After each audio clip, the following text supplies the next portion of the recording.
Hello everyone, warm welcome, thank you for joining. It's an honour to have you here at the Saphira Centre of Shamanism, where we break down the ancient esoteric practices of shamanism and the occult, bringing them into balance with the deep psyche.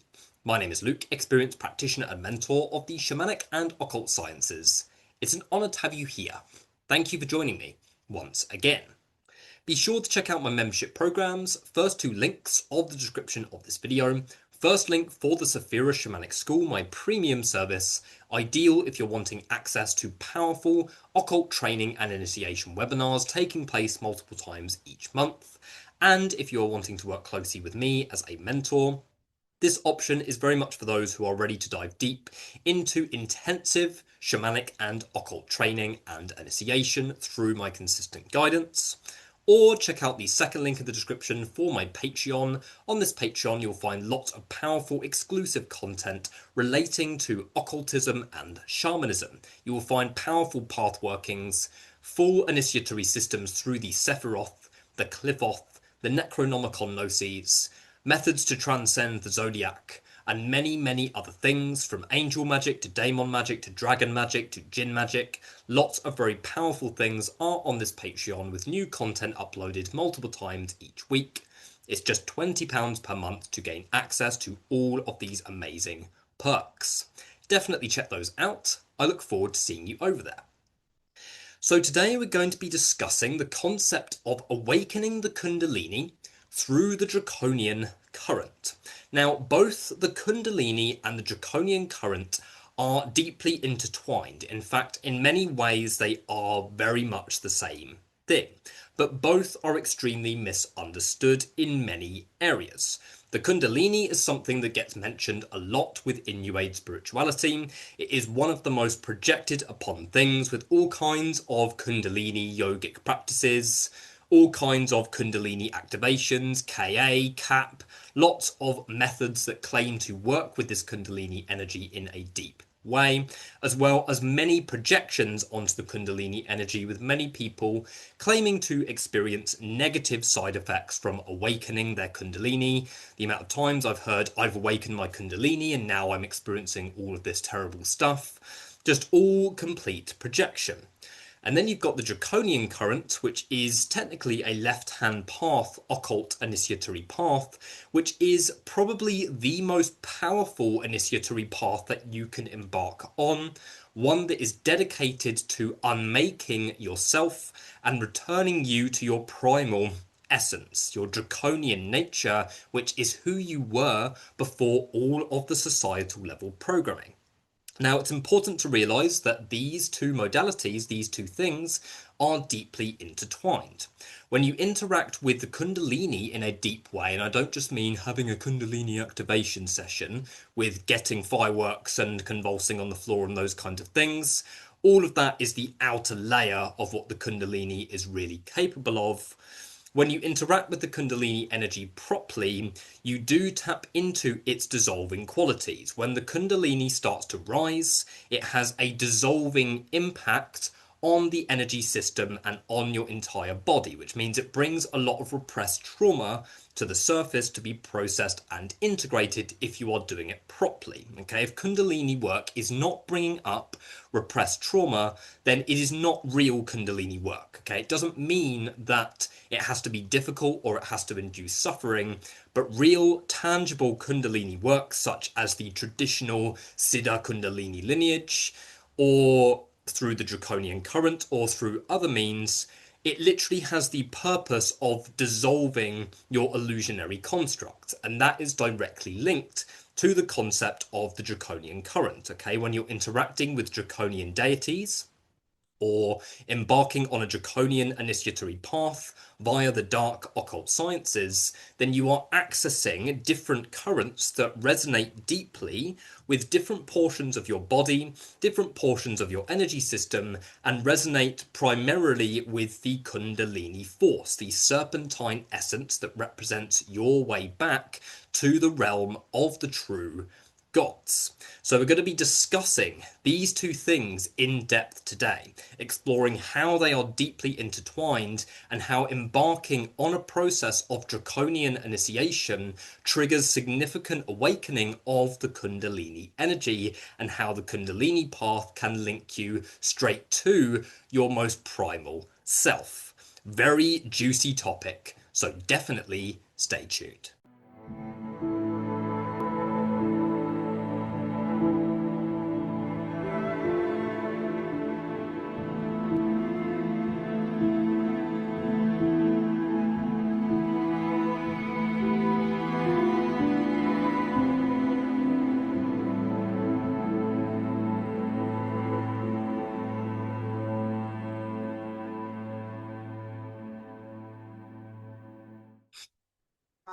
So the subject of Kundalini awakening is probably the most talked about subject within the New Age spiritual community, but is also one of the most misunderstood practices as well.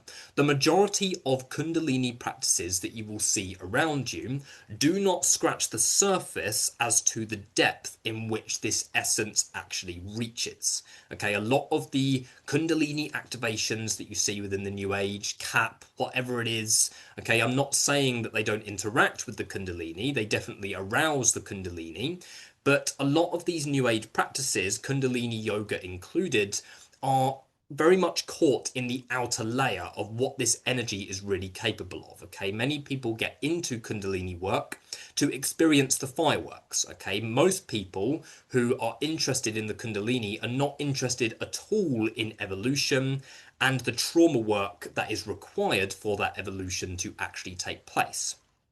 When the Kundalini actually gets aroused on a deep, intimate level, a dissolving process occurs within the body and within the nervous system. It starts to burn through repressed trauma that has been crystallized within the nervous system, and in doing so, it brings that trauma to the surface to be processed and integrated. So let's explore how this actually works. Okay, so first and foremost, the Kundalini is referred to as a serpentine essence that sits dormant at the base of the spine, coiled within the root chakra. Now, the fact that this serpent is coiled is symbolic of how our life force energy is completely severed and how our sexual energy is also completely cut off and kept within the lower parts of the field, which means the majority of society is not by any means connected to the sacredness of their sexuality and of their sexual energy, and it causes the energy to get stuck within the sexual organs. The fact that the Kundalini is coiled within the base chakra is also symbolic of unconsciousness, how our true primal nature and primal essence that represents our way back to our true sovereignty and divinity, it's deeply symbolic of how we are completely cut off from that, whilst also being completely cut off from our body sensations and dissociated from anything being a problem in the first place. What this basically means is that when the life force energy is repressed within the lower parts of the field, it stops the rest of the nervous system from being able to stimulate, which basically means that you are not in touch by default with your body sensations, okay? And when you're not in touch with your body sensations and you're not in touch with any form of somatic-based processing, it basically means that you are not connected at all to your unconscious mind. Okay, and how your unconscious mind communicates in many ways is actually through your physical body. Okay, how your unconscious mind communicates is often through somatic based sensations. So when you awaken the Kundalini, which is not an overnight process, awakening the Kundalini is basically arousing that serpent and learning how to distribute that life force energy from the lower parts of the field and from the sexual organs up into the higher parts of the field so that you can gain access to the true creative potential of your life force energy. But in doing so, when that life force energy begins to redistribute, it has a sensitizing effect on the body and the nervous system. Okay, whereas the repressed Kundalini energy, the repressed life force, is a desensitization. Okay, your whole system, your whole body is completely desensitized and pushed and manipulated into dissociation, and then basically programmed into thinking that life is something that happens to you, when in reality you are just completely oblivious to the majority of things that you have in your body, the majority of things that you have within your unconscious mind, when in reality that is actually what is anchoring your experience. So what happens in real and authentic Kundalini awakening is that it starts to wake up the lower parts of your field, okay? And it has to start from the lower parts of the field, okay? Ignore the stupid New Age practices which are trying to get you to activate your pineal gland and open your third eye before you are actually ready to do so, okay? A lot of ancient initiatory systems, the Draconian path included, starts in the root chakra, okay? Starts in the root chakra, starts at the bottom of the field and gradually works up and activates the different parts of your body. In doing so, it interacts directly with the Kundalini channel, which is referred to as the Sushumna channel.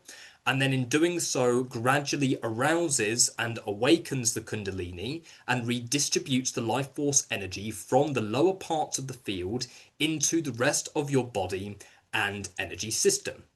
Now, when this happens, a lot is going to dissolve from within your body, okay? And it's going to start with lower things that are resonant with the lower aspects of your field, basically where you're storing the majority of your trauma. So what happens when you start to walk the genuine path of Kundalini awakening and you're actually working with it and integrating it on a deep level is that trauma is going to start to flood through to the surface because it is being activated within your field. Because you're tapping into a force that was once dormant, then when it starts to slither up the body, symbolically speaking, what it basically does is awakens what is dormant within the body. So it basically wakes up the crystallized emotions that are stuck within the nervous system itself. Okay, so when the Kundalini, when our life force is completely repressed, our conscious mind is going to perceive things through its perception and is going to basically absorb it. So early years trauma, for example, is going to be absorbed through the perceptual field.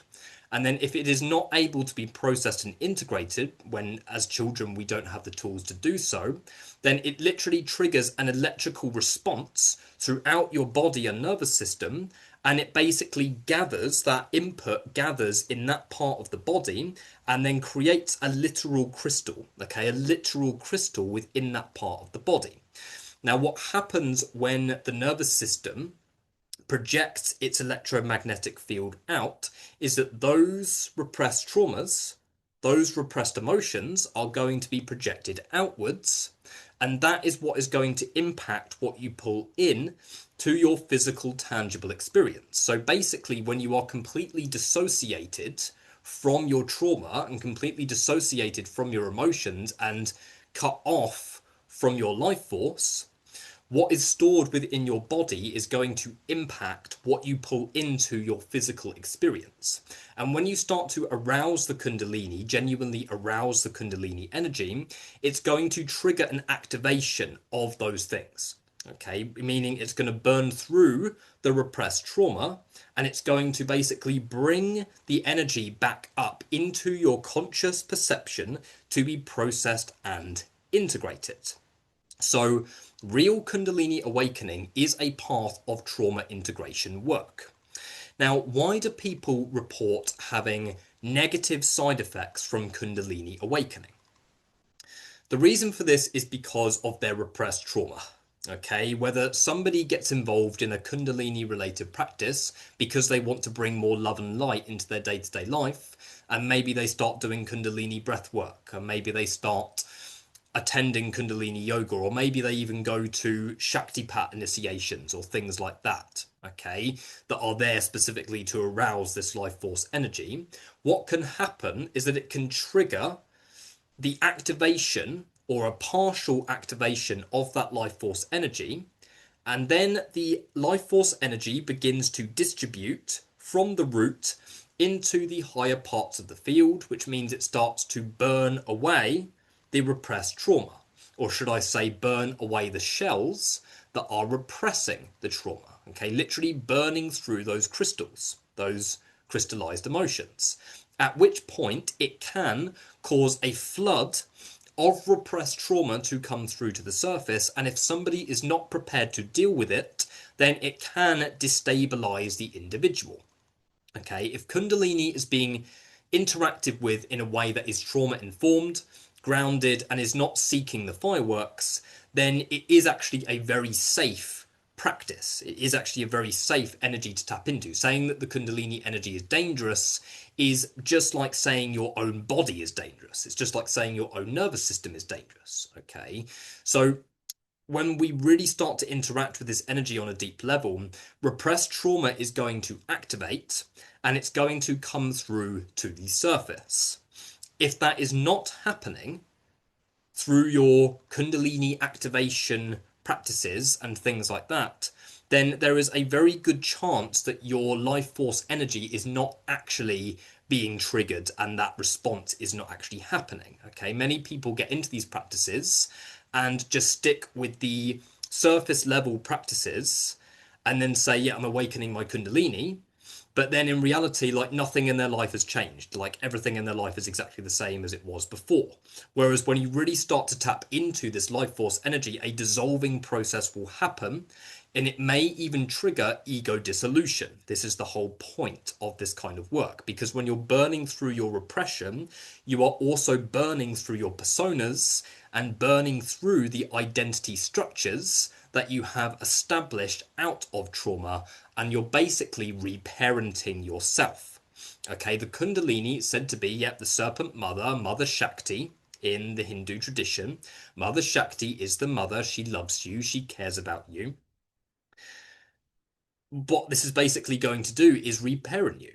Okay, that's the whole purpose of the Kundalini essence, to reparent you, to dissolve the illusion and reconstruct truth in harmony with your truth and authenticity. Now, this is where it links in beautifully to the Draconian Current.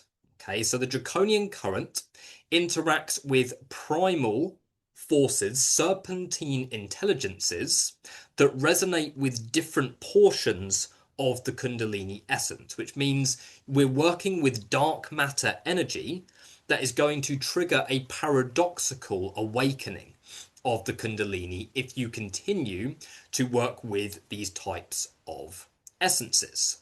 So typically the Draconian path of initiation works with primordial dragons. Okay, primordial dragons, which are basically referring to beings that are older than time itself, older than our multiverse itself.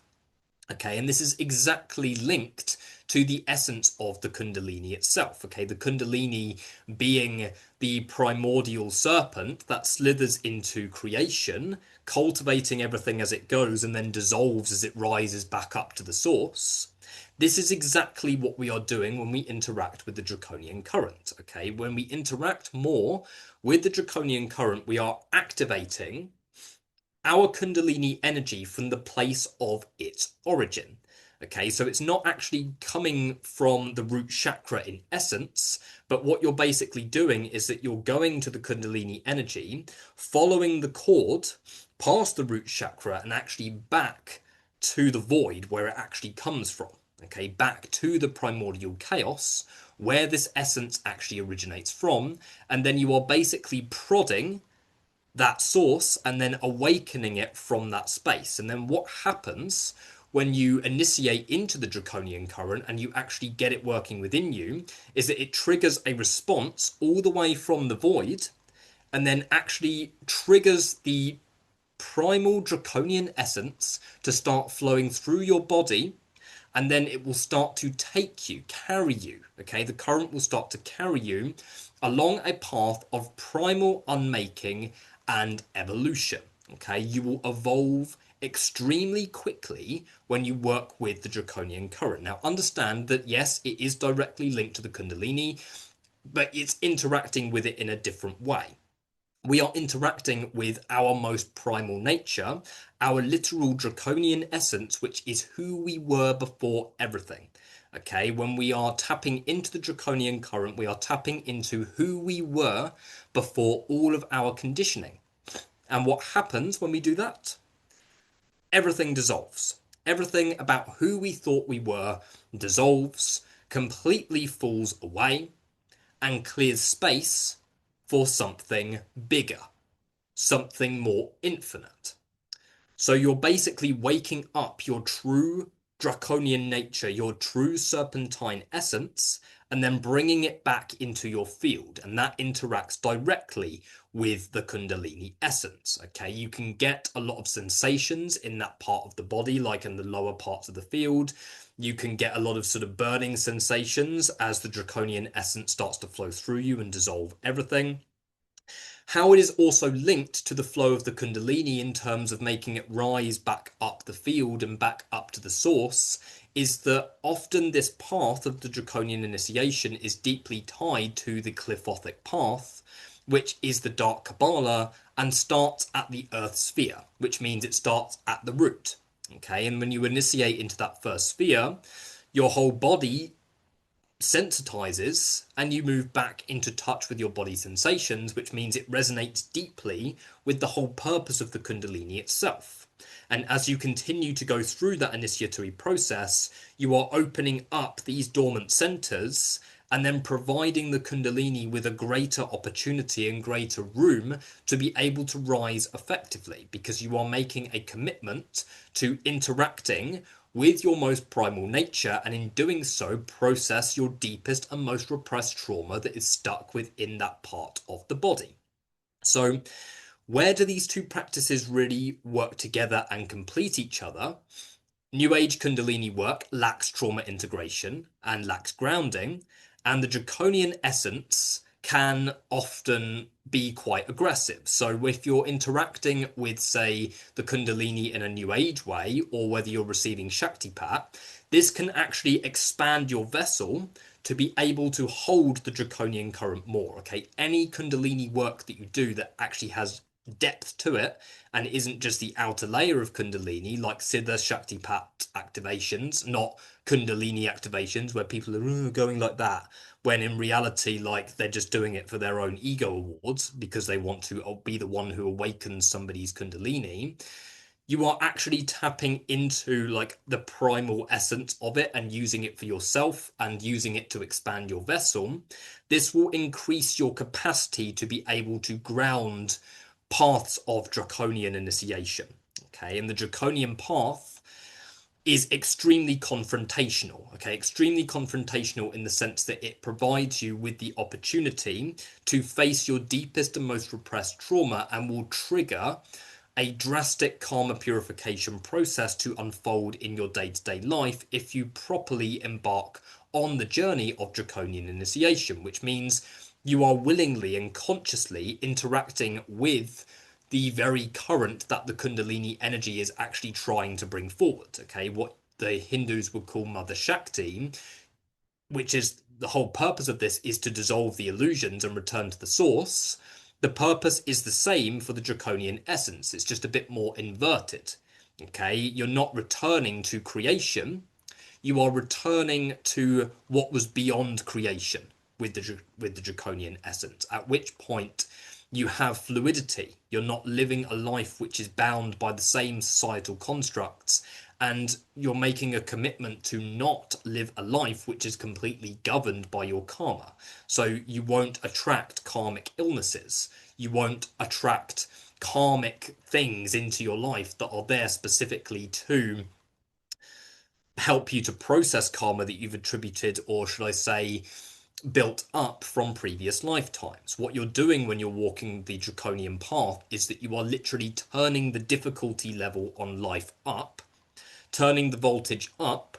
And what that's basically doing is that it's saying to your soul, I want to consolidate all of my karma into this lifetime as much as I can anyway. And then your whole path will basically be orchestrated to basically live out and process the deepest level karma that you are holding on the soul level.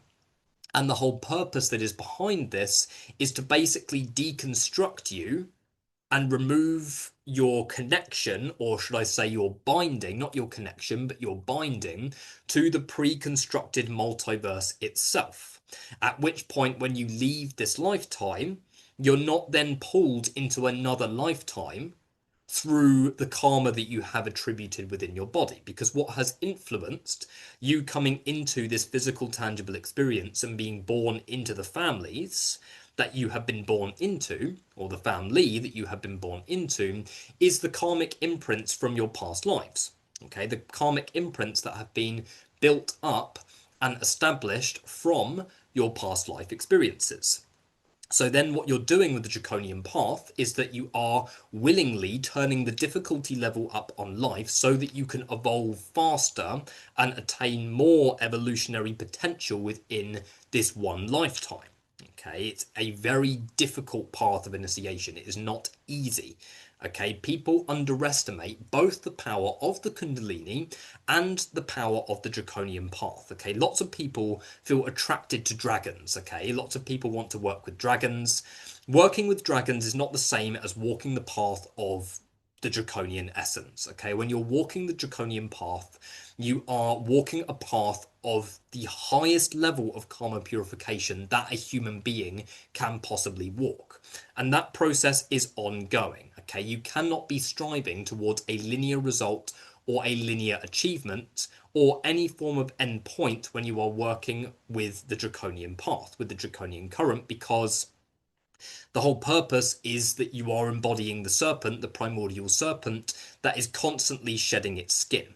And this is also deeply intertwined with the purpose of real, not theatrical, but real Kundalini work. Okay, real Kundalini awakening is not an overnight process. Okay, people say, I want to awaken my Kundalini because it's going to solve all of my problems. And it's like, no, that's not how it works. When what really will start to happen when you really start to interact with the Kundalini is that your deepest and most repressed trauma will start to flood through to the surface, but it will purify your body as long as you have a solid foundation for being able to process and integrate what these practices are inevitably going to bring up and anchor into your experience. So the process of raising the Kundalini, people think, oh yeah, once my Kundalini has risen up to my crown, then like I'm going to be connected to my life force energy, return to the source, and everything's fine. Okay, the biggest lie in the new age completely. Okay, Kundalini awakening is a continuous process. Okay, the serpent has to keep shedding its skin if it is to grow. Okay, and if you want to keep growing and you want to attain your highest evolution from within this body and you want to process your deepest levels of karma, you have to undergo death after death after death. Okay, the death of your old self constantly. Okay, your old self has to continuously die on this path. And this is symbolic of continuous shedding of the old skin. Okay, and the people around you, the environment around you will either completely fall away and rupture, or they will evolve with you. This is the whole point. Walking the path of the dragon is not an easy path to walk. You're not just summoning dragon spirits. You're not just summoning and channeling dragon spirits. Yeah? You're not just doing that theatrics. You're becoming the dragon. Okay? You are walking the path of the dragon, making a commitment to return to the source, which is beyond the cosmos itself. Okay, outside of the cosmos, back in that original source, which is the void. Okay, not limited by any false ideas of duality. So these two practices are deeply interlinked. Okay, if you're walking the genuine path of Kundalini awakening, which is realistically an ongoing process, and many people who say they are not, because their lives are still a mess and they're not processing their deepest levels of trauma by working with this energy. They're just seeking the theatrics, going to Kundalini activations, facilitating Kundalini activations, which are doing absolutely jack shit. If you're actually interacting with the Kundalini path properly, then you are going to be dissolving. Okay, your sense of self is going to be dissolving. You're going to continuously shed your skin, and you're going to keep dying to your old self. And that then links to the purpose of the Draconian current within the left-hand path. Okay, linking to the Draconian Current within the left-hand path is all about returning to that primal essence and processing your deepest levels of karma. So when you are integrating both of these practices together, you are walking a path of hyper evolution.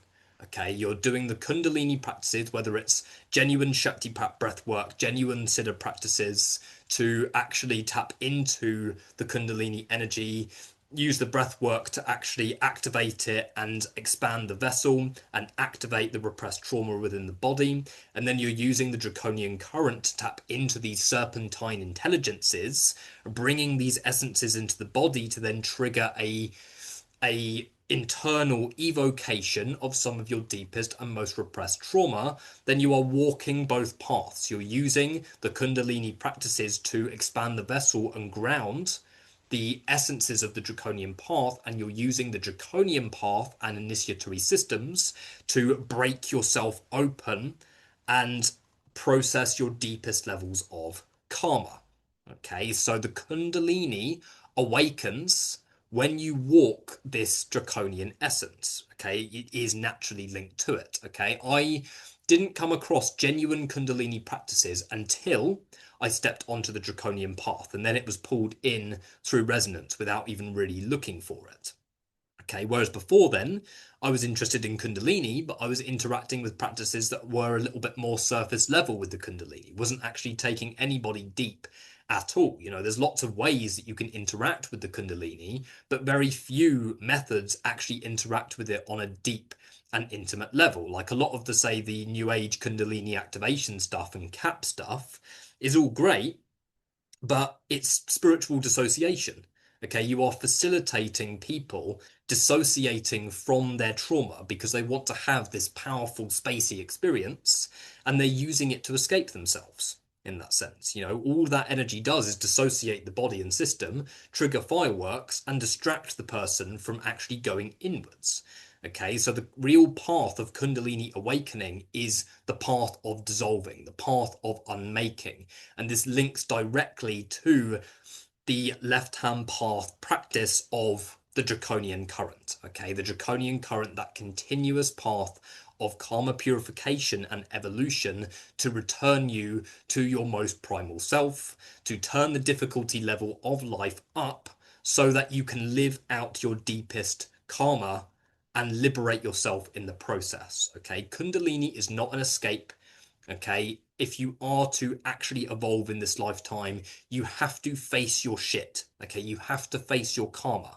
You have to face what you are repressing and you have to live it out. Okay, you can't be embodying the new age spiritual practices of trying to get to this plane or trying to get to that plane or trying to tap into an external divinity or something that is going to help you get away from where you are now. Real Kundalini work shows you that nothing and no one is coming for you. Nobody is going to save you. Nobody is going to pull you out of where you are now. Nobody is responsible for your highest evolution. No healing modality, no spirit, literally nothing. Literally nothing but you. So only walk this draconian path, particularly the draconian path, but also the genuine path of Kundalini awakening, if you are wanting to tap into and process your deepest levels of trauma. Otherwise, leave it alone. Okay, leave it alone. There are many other currents, there are many other modalities that don't even touch the depth of this journey. It is not for everybody, but it is for many as well. Okay, many are called towards this path and do have the capacity to ground and integrate it as long as they have the right foundation and as long as they're not using it to escape themselves and as long as they are ready and willing to take genuine accountability, genuine responsibility, and stop blaming external divinities, stop blaming the world around them, stop thinking that a spirit is attaching to them, and actually do what is needed and embark on the true process of integration. Absolutely essential topic, but I think that is everything that I needed to discuss in this video. Be sure to check out my membership programs. There is lots of stuff on there around the Draconian Current, as well as in-depth guidance on how you can get started. But for now, thank you guys, Hit like and subscribe if this video was helpful to you, and I will see you in the next video. Thank you.